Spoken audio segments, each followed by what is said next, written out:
что-то надо говорить.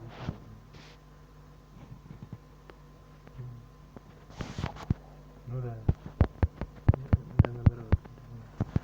Тяжело просто, понимаешь? Потому что жизнь-то такая, что ты еще не один раз всех обидишь. Ну не жизнь, мы такие как бы, да.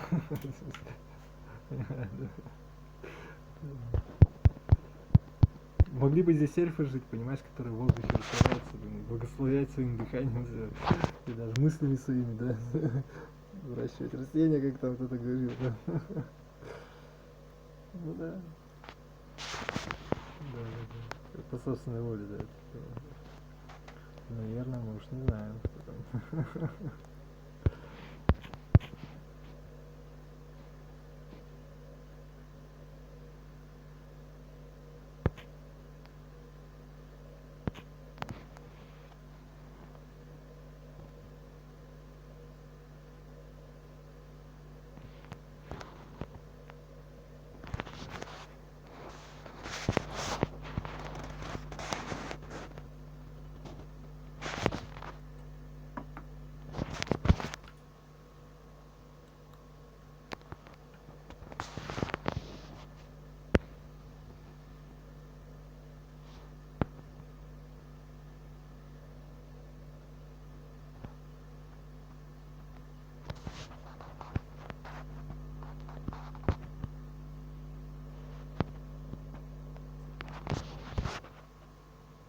One part of the film focused on growing potatoes using Martian soil.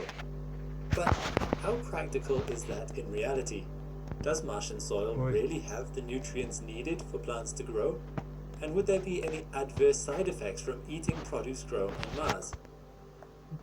As it turns out, Martian soil does in fact have a lot of the essential nutrients needed for plants to grow, depending on where exactly you are on Mars. Just like Earth, there are some areas that have nutrient-poor soil, some with nutrient-rich soil. Some parts of Mars would be better suited for growing plants than others. However, the soil on Mars is more like regolith. It hasn't had a history of worms, insects, and plants mixed in. In 2016, researchers grew tomato, rye, radish, pea, leek, spinach, garden rocket, cress, quinoa, and chives in an imitation Martian soil on Earth, producing only slightly less produce than they would have in Earth soil. Interestingly, they did the same experiment again with imitation moon soil, which produced about half the amount of produce. Yet, these crops still grew, with only spinach really struggling to perform. However, it should be noted that organic matter was added to the soil. In this experiment, cut up grass to fertilize the soil and fluff it up, allowing water to pass through the soil to the roots. Without that, the plants wouldn't have lasted long. Another barrier scientists would have to get over, though, is the abundance of heavy metals, and most importantly, something called calcium perchlorate in the Martian soil. Calcium perchlorate is a salt which, like heavy metals, is toxic if consumed in large quantities. This perchlorate and metals in the soil would be absorbed into the plants. Not so great for the plants anyway, but humans would then also absorb it into their systems when they eat the plants. But perchlorate isn't all bad. In fact, it could help humans survive on Mars. For one thing, it sucks water out of the air, which could be then used as liquid water. It can also give off oxygen. Again, another critical checkbox for survival ticked. So in short, it seems that there are two major problems to be overcome when growing plants on Mars. The first is the need for fertilizer. Going back to the film and book The Martian, Watney overcame this problem by using feces from the toilet as fertilizer. Typically, this is dangerous, as feces contain pathogens. However, if the feces have been processed to kill the pathogens, it can then be safely used as fertilizer. Once production gets underway, you could always use the compost collected from the old plants and food. The second problem is the toxic perchlorates. Well, this has a simpler solution than you may think. Running water through the soil would rinse the perchlorates out, and you could then separate the water and perchlorates later so nothing is wasted. The alternative is to use perchlorate-eating bacteria, which give off oxygen as a byproduct. There is a reason why growing plants in future colonization efforts is so important. Not only does it make the colony self-sufficient, but there is also evidence that fresh foods, such as tomatoes, blueberries, and red lettuce, are a good source of antioxidants. Having fresh food like these available in space could have a positive impact on people's moods, and could also provide some protection against radiation in space. But without actually doing it, it's hard to say how well it will work on Mars itself. Although it should be said that plants have proven to be versatile. They have grown in Mars simulations on Earth. They've even grown on the International Space Station. The key will be whether plants grown on Mars are safe to eat or not. And the only definitive way to find out is to grow some plants on Mars. Thanks again to Squarespace for sponsoring this video. Squarespace gives people a powerful and beautiful online platform from which to create your own website. They have a bunch of features which you can integrate seamlessly into your own website, like their audio block feature to embed your podcasts or music with iTunes support, or something I find particularly useful, which is the ability to link various social media platforms to your website and embed videos. So, if you're looking to build a website, give it a go. If you use the link squarespace.com/Astrum, you can try it out for free and get 10% off your first purchase. Thanks for watching. These Astrum Answers questions are picked in a fortnightly poll by patrons and members. If you'd like to participate and also support the channel, find the links in the description. And if you have a question you'd like answered, ask in the comments below. All the best.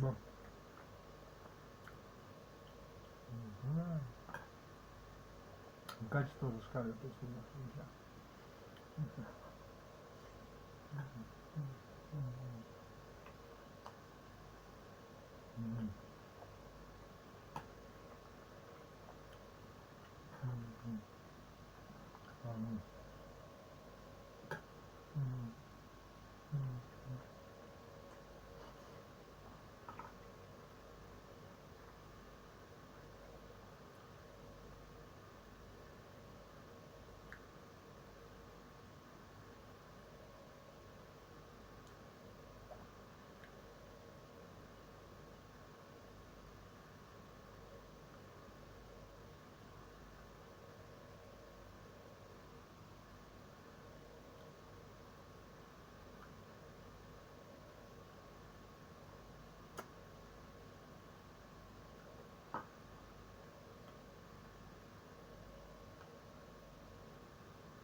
Так, итак, доходы, расходы, налоги, итого прибыль за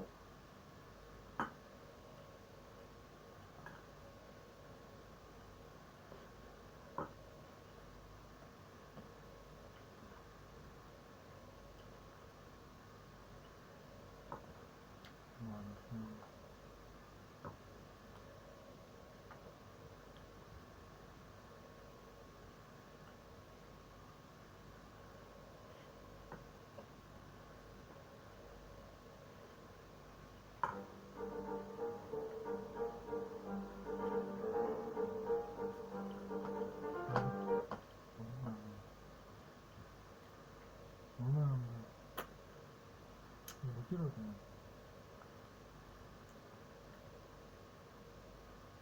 Наверное, как играть заниматься будешь? Да, я понял.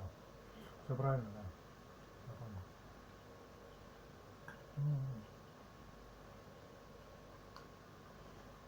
Hello? I'm Sebastian Hiller, honoring engineer at Epic Games.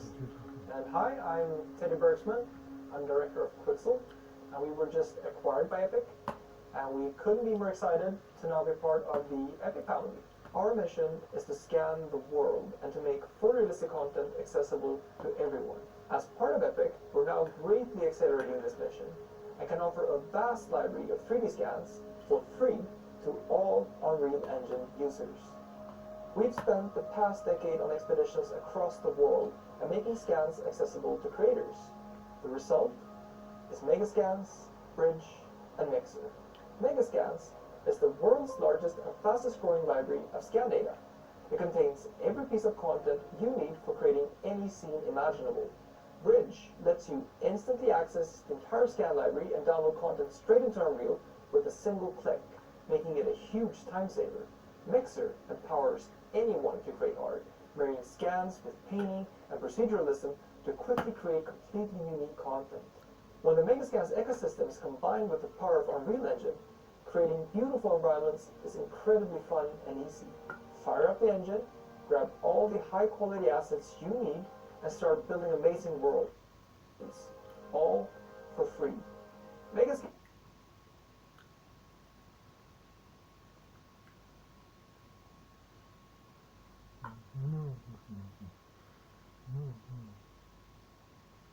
Итак, расходы, доходы, налоги.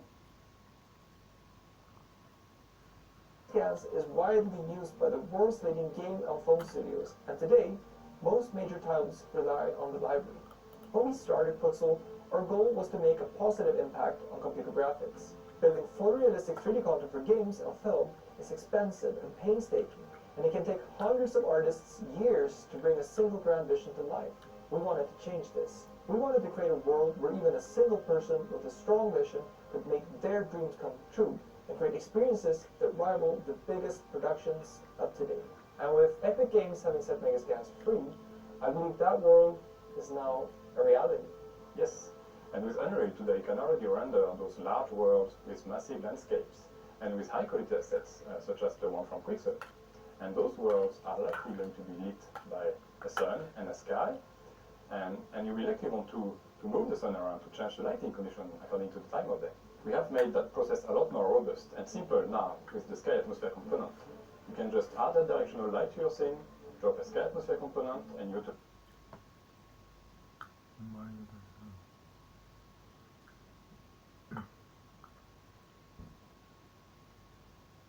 Итого прибыль за месяц.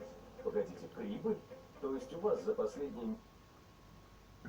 Theodore Seuss Geisel, aka Dr. Seuss, which originally is supposed to be pronounced Dr. Seuss, but I'm not going to say that because there's probably only like 5 people on the planet who pronounce it that way, and Geisel himself eventually switched to the anglicized version.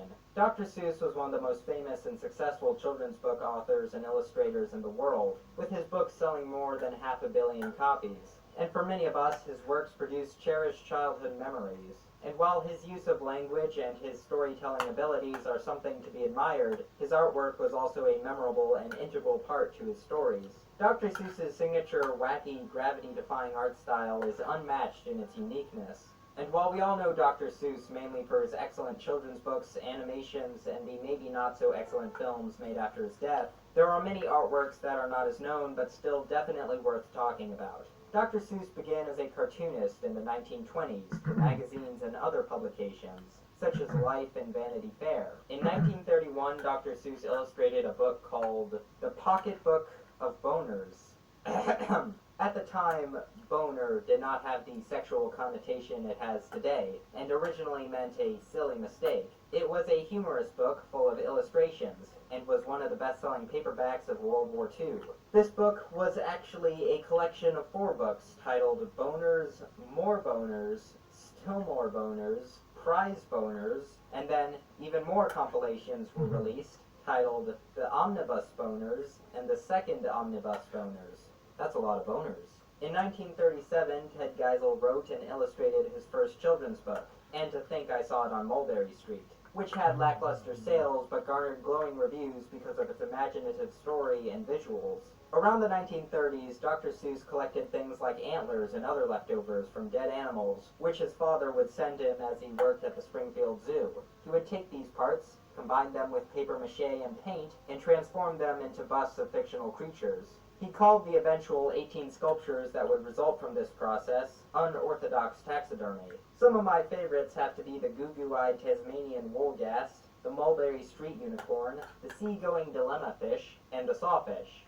That one has a surprisingly normal title. Later, but still pretty early in his career, he became a political cartoonist, and during World War II produced over 400 cartoons. The funny thing about these drawings is that many of them contain creatures and caricatures that are very familiar to the wacky animals later seen in his children's books. So it gets very surreal when you see something like Horton representing the GOP, and Adolf Hitler drawn in his signature whimsical style. But just to be absolutely clear, Dr. Seuss was very opposed to fascism and American isolationism during World War II, but he wasn't always on the right side of history, especially when you highlight these two comics. Ooh, ooh, these are, highlight these two comics. Ooh, ooh, these are spicy. These are very spicy. Of course, you have to keep in mind the time period when these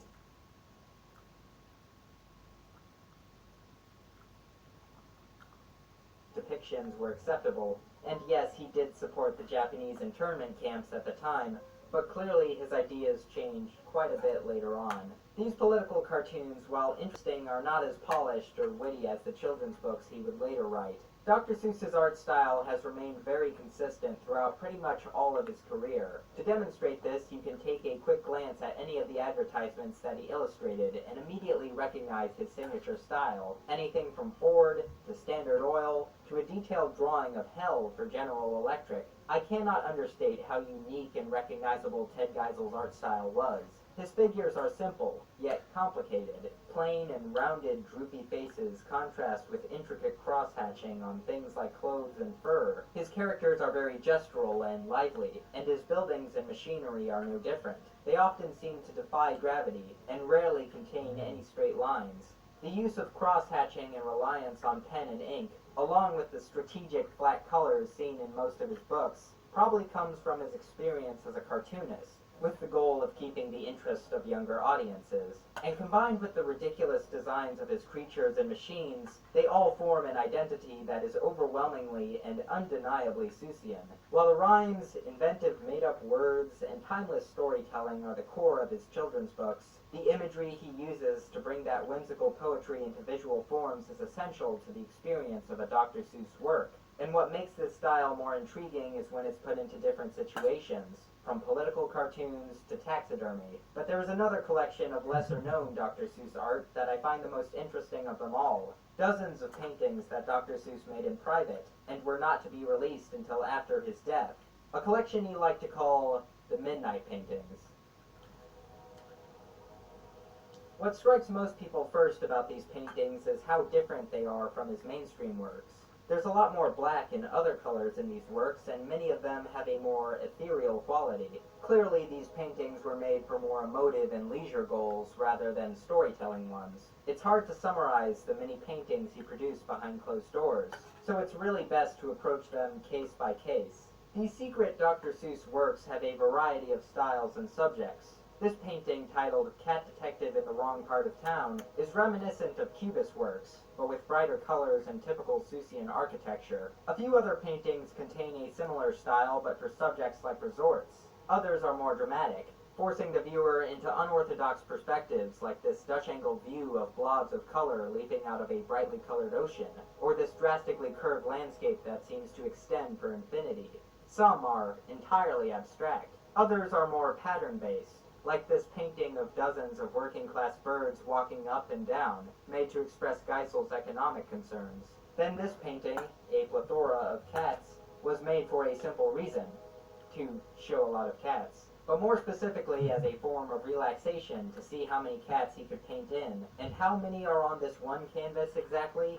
392. A more satirical set of works, called the La Jolla Bird Women, resulted from Geisel people-watching from his La Jolla Tower studio. These thin bird folk were made to gently poke fun at his neighbors, and as you would expect, they are quite simple. They're women, but birds.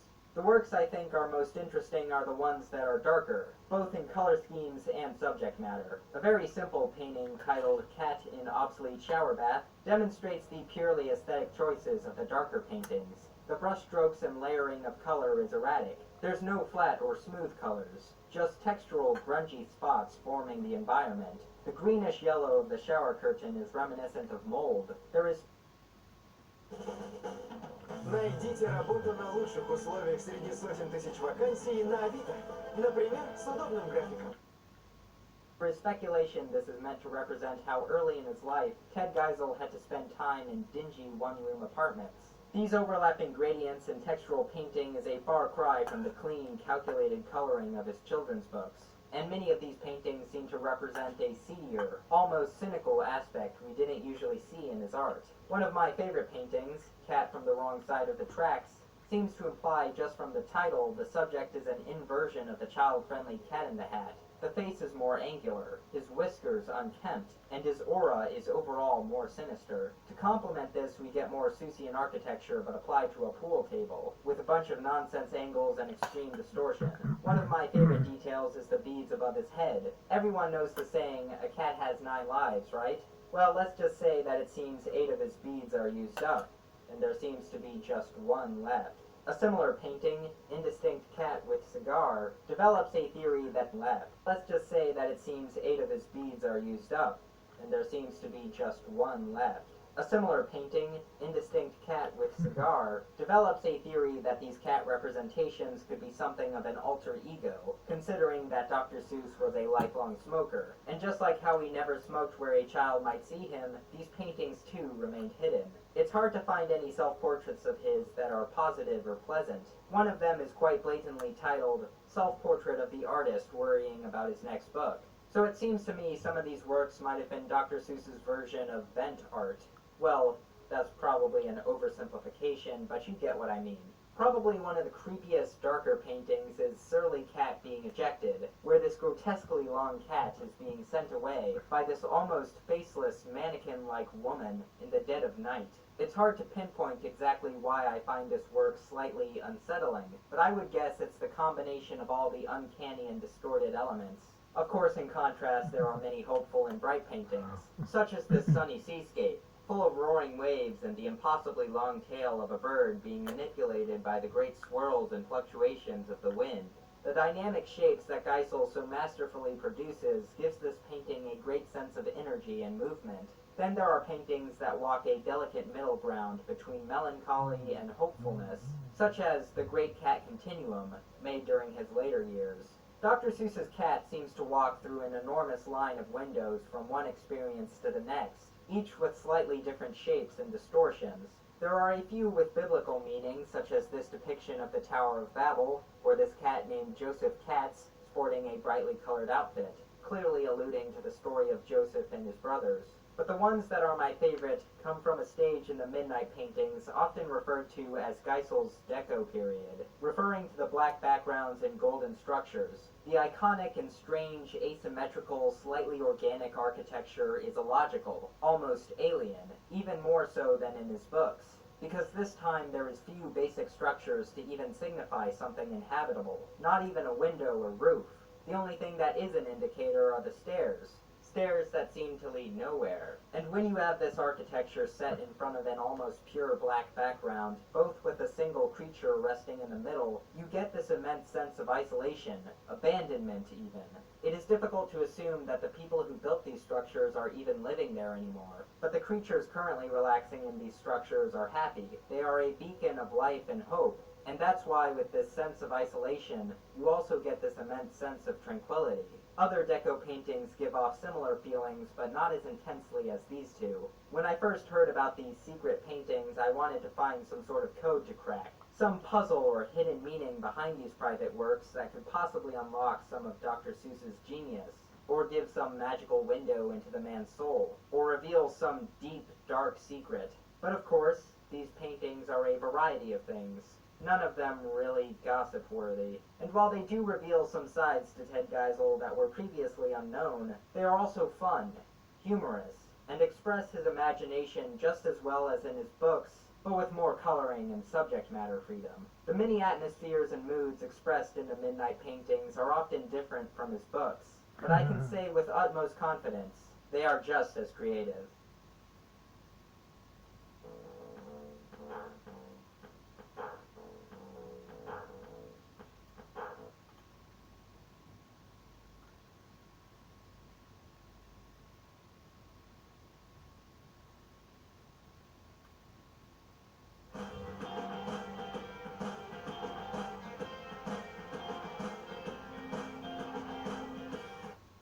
These paintings make my corneas hurt. I'm ashamed that this artist lived in my former hometown. The George W. Bush of art. Worthless. They make me want to puke. They are false works. They are awful. Simply awful. It belongs in the trash. It is stupid art for stupid people. The worst paintings I've ever seen, and they will haunt me for the next half an hour.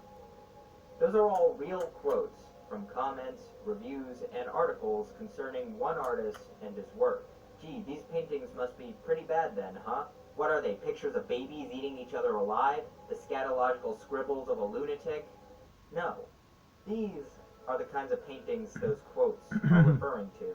Now, if you're like me, you might be a bit confused. Why, oh why, are these seemingly unremarkable paintings of cottages one would usually see on the covers of jigsaw puzzles so viciously hated by some people? In fact, not just hated, but accused of being dishonest, damaging to art and culture itself. These are works by the late artist Thomas Kinkade.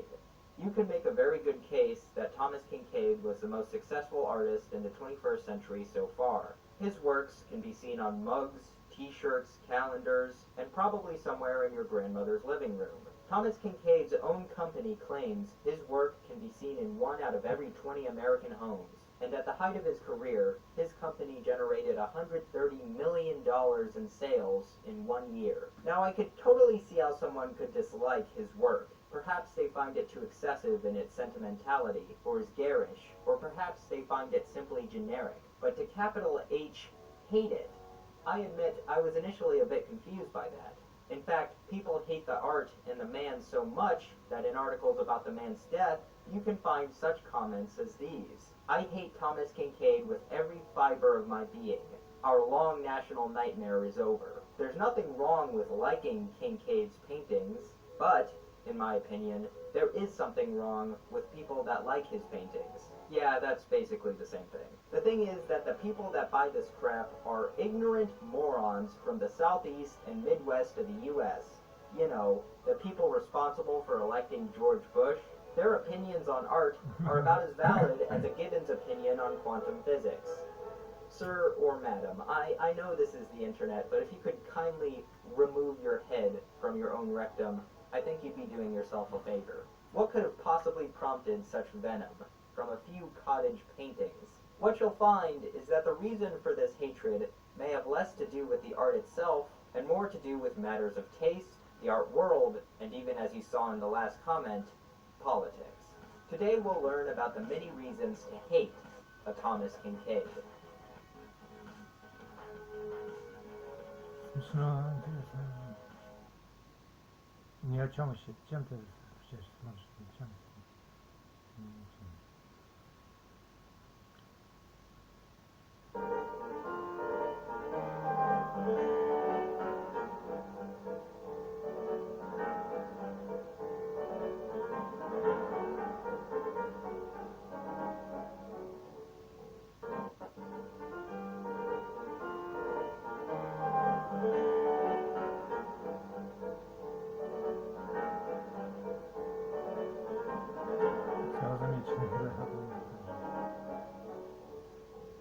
Все, это все заблокировал, ты думал, что-то... Ну, не знаю, пока.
tend not to do the larger game jams because they typically use a 48-hour format, which I'm personally just not a fan of.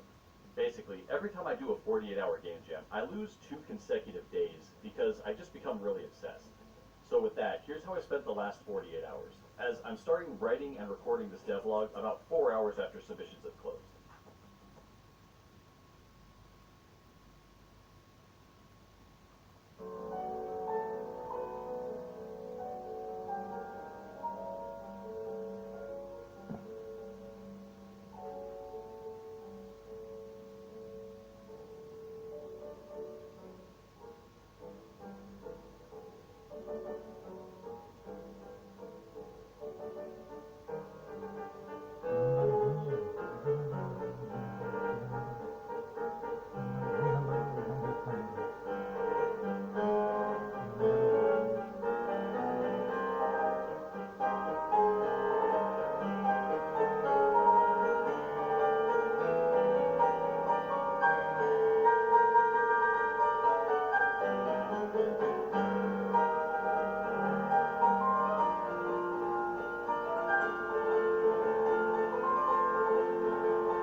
В 2020 году тысячи компаний уже вылетели из бизнеса. И будет только хуже. Еще никогда предприятия не банкротились сотнями людей. И еще никогда компании так сильно не сокращали сотрудников. Это настоящая война для бизнеса. Со своей неопределенностью, противниками, кризисом, завтрашним днем. А что будет дальше? Вы останетесь на том же рынке. Вообще есть 3 вопроса, на которые важно ответить всем владельцам бизнеса. Вопрос номер 1. Есть ли у вас план Б? Что вы будете делать, если завтра ваши поставщики скажут, ну теперь мы работаем только по предоплате, а клиенты будут согласны только на рассрочку? Что вы уже делаете для того, чтобы не допустить кассового разрыва в этой ситуации? Вопрос номер 2. Вы уверены, что ваши сотрудники не воруют? Вы уверены, что они не сливают информацию конкурентам и не берут заказы на стороне? Вы уверены, что они отвечают за свои слова и делают все, чтобы компания росла в деньгах? А ваша система мотивации и отчетность просто заставляет их показывать самый лучший результат. И, наконец, 3. Самое важное. Вы как собственник, чем вы занимаетесь? Вы действительно занимаетесь тем, что напрямую влияет на прибыль? Или вы дорабатываете за каждым отделом, потому что так привыкли, потому что без вас они просто не справятся? Но есть и приятная сторона во всей этой нынешней неразберихе. Вы знаете прекрасно, те, кто проходит кризисы, становятся только сильнее, становятся лидерами рынка. Вам нужно продолжать обслуживать клиентов, удерживать лучших сотрудников, а бизнес-процессы должны быть отточены сегодня как никогда. Какой самый быстрый, легкий способ добиться этого? Правильно? Нужно взять готовые, проверенные решения, которые уже сработали в сотнях компаний по всему миру. И я готов передать их вам уже совсем скоро. Потому что уже больше 11 лет я занимаюсь реанимацией бизнеса в кризисных ситуациях. Помогаю собственникам выстраивать действительно эффективные системы, которые решают все эти вопросы, которые делают так, чтобы бизнес работал без вашего постоянного участия. При этом размер компании и отрасли абсолютно не важны. Десятки инструментов, о которых я вам расскажу, позволят вам владеть ситуацией, а не просто надеяться на то, что завтра станет лучше, клиенты вернутся и денег станет больше. Да, сейчас это может звучать слишком хорошо, чтобы быть правдой, но лучше уж вам проверить самому. Совсем скоро я провожу закрытый мастер-класс для топов и владельцев бизнеса, на котором поделюсь технологиями, специально отработанными для спасения бизнеса в кризис. Регистрация открыта еще несколько часов. Кликайте на синюю кнопку внизу, записывайтесь и приготовьте блокнот и ручку. Обещаю, Будет много новой информации, которую вам не стоит игнорировать. Действуйте. Да. Жалко, что сегодня.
Что должно быть? Вот давай, ты музыкант. Вот что должно быть? Я были такие исполнения, да, понимаю, да.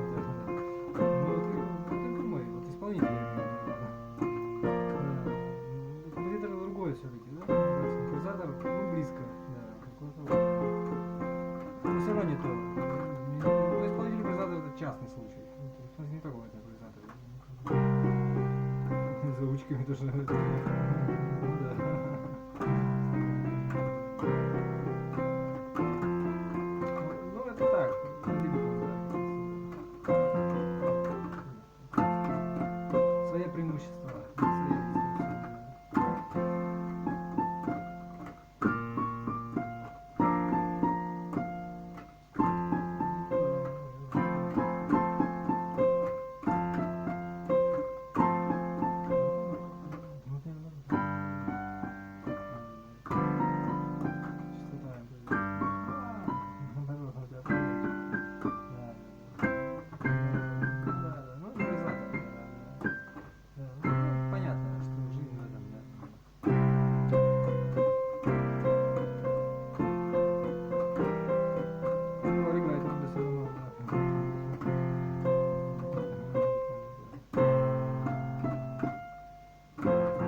Здесь наоборот, нет, ну наоборот.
даже прибыли нет. Вы что смеетесь надо мной, что ли? Я даже не знаю, что продавать-то надо, блин.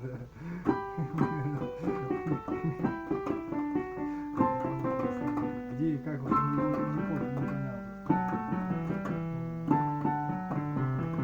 Что продавать?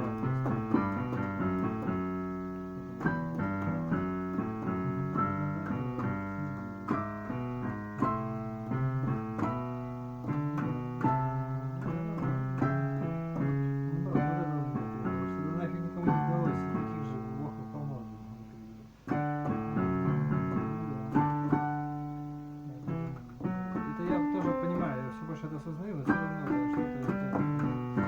Ну тогда зачем вообще эту музыку исполнять? Тогда что зависит вообще? Все роботы, искусственный интеллект, научится играть. Пусть все лупит там все, что ты сиди, медитируй там. Как это, да? Или он музон, хочу помножить этих записей. Слушаешь запись там с хорошим саундом, да, и как... И все, еще можно, понял тебя, да?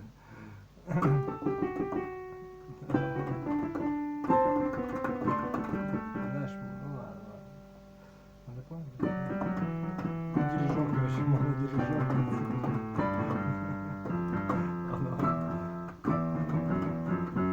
Значит, надо работать.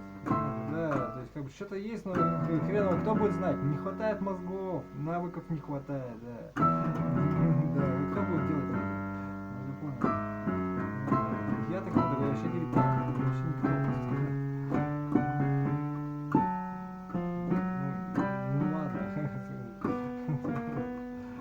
Играть даже не умею нормально. Ладно. Ну так. Ну, я так осмелюсь говорить, что вроде чуть полегче становится.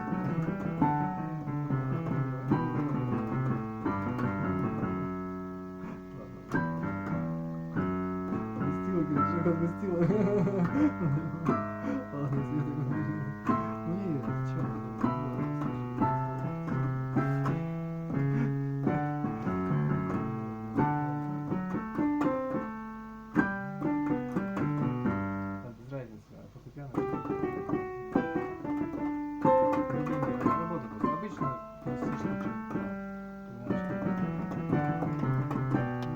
Обычные для меня, ну даже так, понимаю, ну да,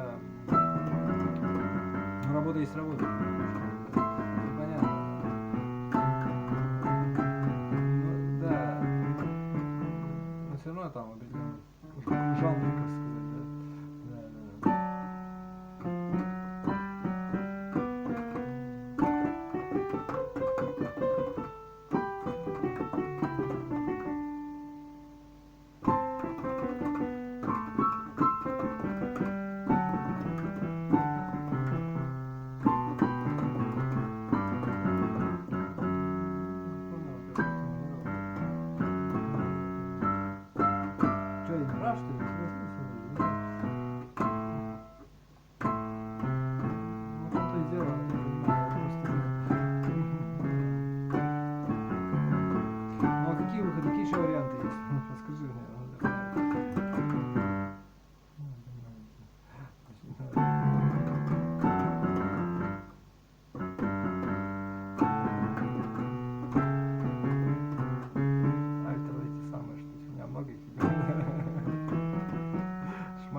да, с другой стороны, как бы, понимаешь, это вибрация, это музыка, да, звук, то есть просто обволакивает тебя, да, то есть, действие физическое, то есть ты не можешь это отрицать, как бы, динамика.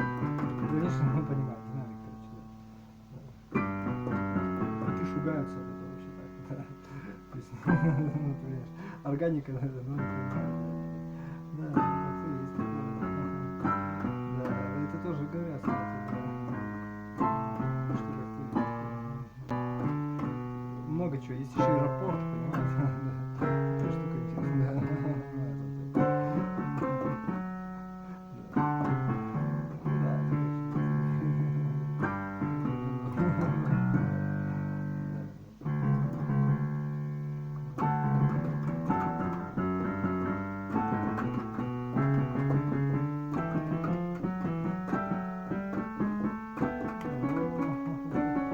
Весело,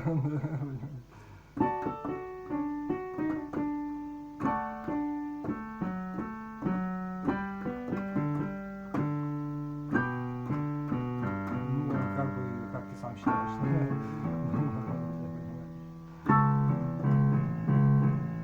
Оно так и все.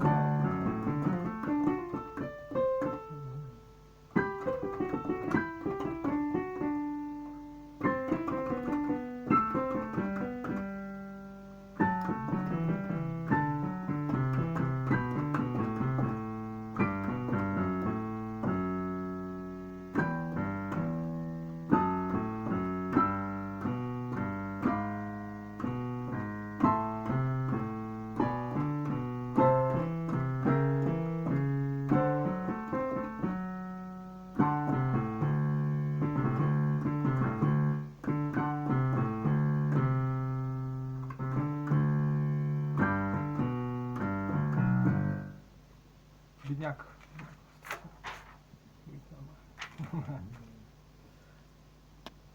Нет, я, ну, наверное. Такое что.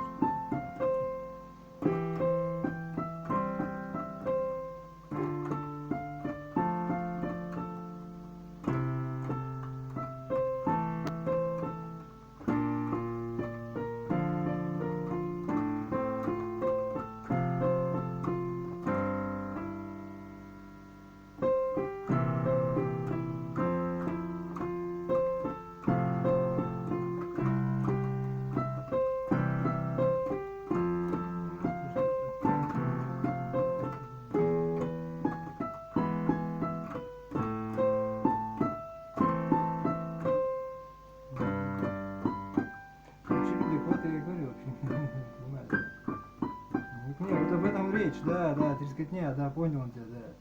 Да, чтобы, да, ну, понимаю, да, чтобы обидно за музыку, вот ты столько лет учился, чему учился-то, да, ты понял, с молодым понял,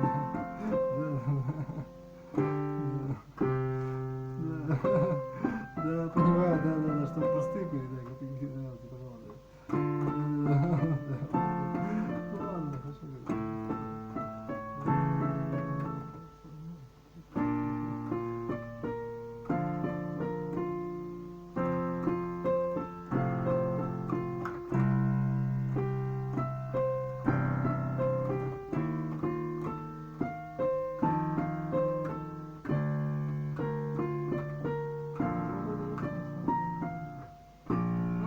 снобская, вот я говорю, снобская. Ну смотри сам, ты будешь, да, понял, да. Ты как исполнитель дальше куда будешь расти, что будешь делать? Да, понимаю, вот. Ну, есть возможность новый репертуар, например. Катать программы там. Я не буду ничего говорить, да. Все равно есть какой-то завтра. Что ты завтра будешь делать? Когда будешь, да, если как бы, да, ты сейчас, я понял, да. Я понял.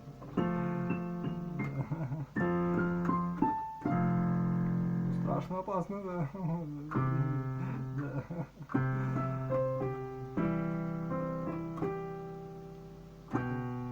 Но это тоже есть, да. Ну нет, все равно ты же исполнитель, ты будешь работать или нет? Ну, в смысле, да, ну, типа того. Ну ладно, не волнуйся. Ну, значит нет. Значит нет.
вообще у всех так, да, понимаешь. Ну да, может и так, чисто.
он самый, да?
Доход найти, а потом уже выруливаться из этой ситуации. Ну, то есть, как бы, я не хочу заруливать никуда, да, то есть, тут я знаю, да. Да, тут так, как у тебя закинешь, что вообще просто мало не покажется, да, я понял. Да. Хуже Яндекс денег еще, да.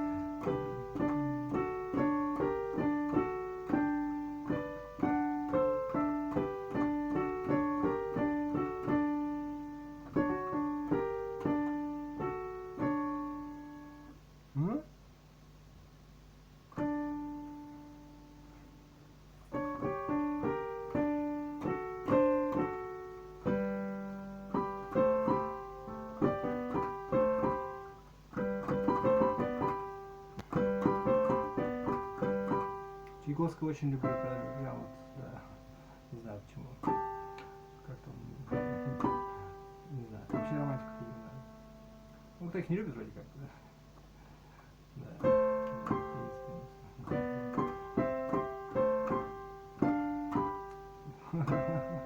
Папилломы особенно нет, я по-моему не люблю.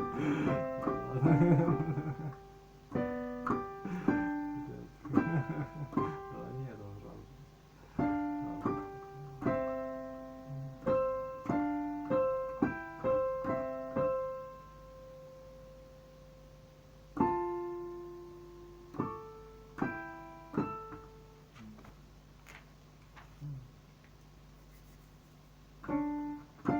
Это ничего, это все понарошку. Деньги-то где? То есть, да, то есть это не нужно, ну понимаю, да. Да, это, ну, забава так, да, потребление. Всех, да.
Зачем? Все пока есть.